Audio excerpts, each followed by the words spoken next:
सभी भक्तजनों को जय श्री कृष्ण। मार्गशीर्ष शुक्ल पक्ष मोक्षदा एकादशी। श्री कृष्ण गोविंद हरे मुरारी, हे नाथ नारायण वासुदेव। श्री कृष्ण गोविंद हरे मुरारी, हे नाथ नारायण वासुदेव।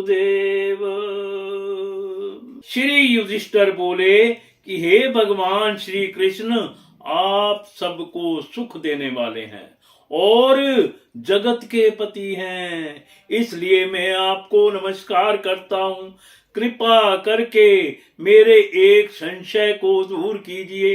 मार्गशीर्ष माह के शुक्ल पक्ष की एकादशी का नाम क्या है? उस दिन कौन से देवता की पूजा की जाती है और उसकी विधि क्या है?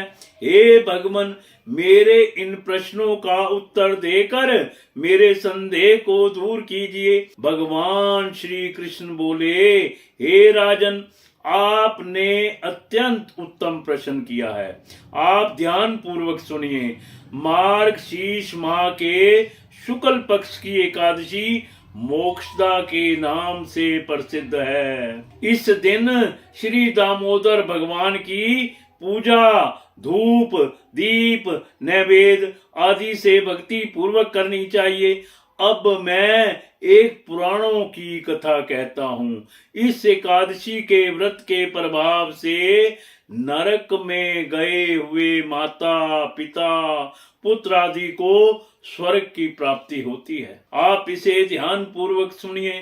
प्राचीन गोकुल नगर में बेशामख नाम का एक राजा राज्य करता था। इसके राज्य में चारों वेदों के ज्ञाता ब्राह्मण रहते थे।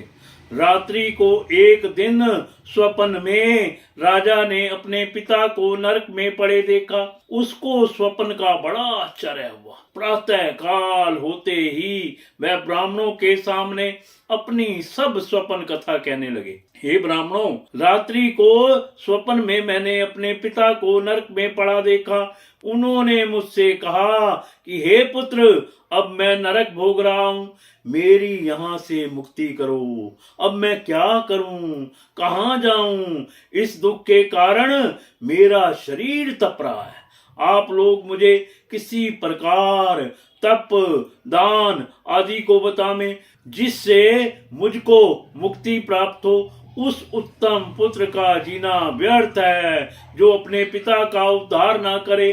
राजा के ऐसे वचनों को सुनकर ब्राह्मण बोले, हे राजन, यहाँ से करीब ही वर्तमान भूत भविष्य के ज्ञाता पर्वत नाम के एक ऋषि का आश्रम है। आप यह सब बातें उनसे जाकर पूछ लीजिए, वे आपको इसकी विधि बता देंगे। राजा ऐसा सुनकर मुनि के आश्रम पर गए। उस समय चारों वेदों के ज्ञाता पर्वत मुनि दूसरे ब्राह्मण के सामने बैठे थे। राजा ने जाकर उनको साष्टांग प्रणाम किया। पर्वत मुनि ने उससे सांगो पांग कुशल क्षेम पूछी। तब राजा बोले, हे देव ऋषि, आपकी कृपा से मेरे राज्य में सब कुशल है, परंतु मेरे मन में अशांति रहती है, उसका कुछ उपाय कीजिए। ऐसा सुनकर पर्वत मुनि ने एक मुहूर्त के लिए नेत्र बंद कर लिए और भूत भविष्य को विचारने लगे। फिर बोले, हे राजन, मैंने योग बल के द्वारा तुम्हारे पिता के समस्त कुकर्मों का ज्ञान प्राप्त कर लिया है। उन्होंने पूर्व जन्म में कामातुर होकर सोत के कहने पर एक स्त्री को ऋतुदान मांगने पर भी नहीं दिया। उसी पाप कर्म के फल से तुम्हारे पिता को नरक जाना पड़ा है।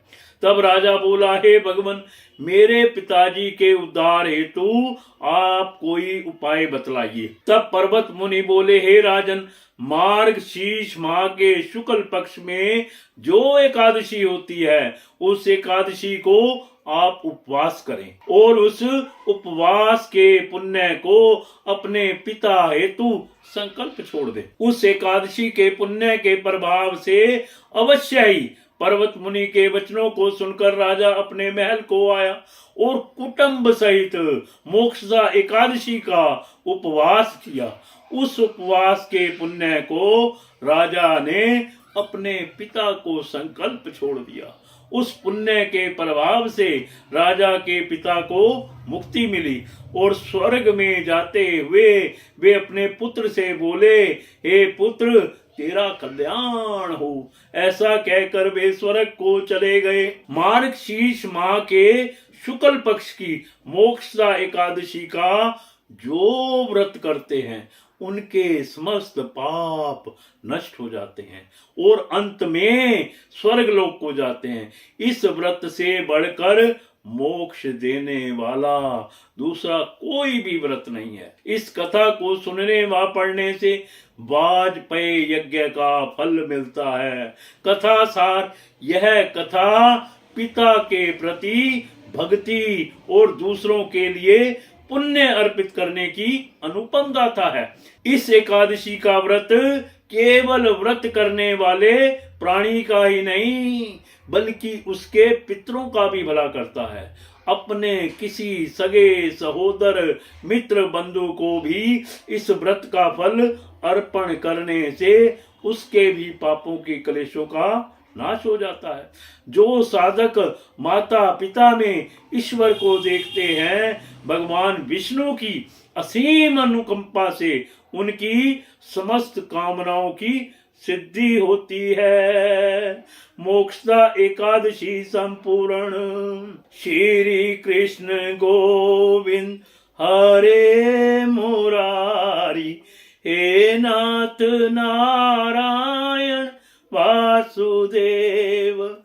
श्री कृष्ण गोविंद हरे मुरारी, हे नाथ नारायण वासुदेव।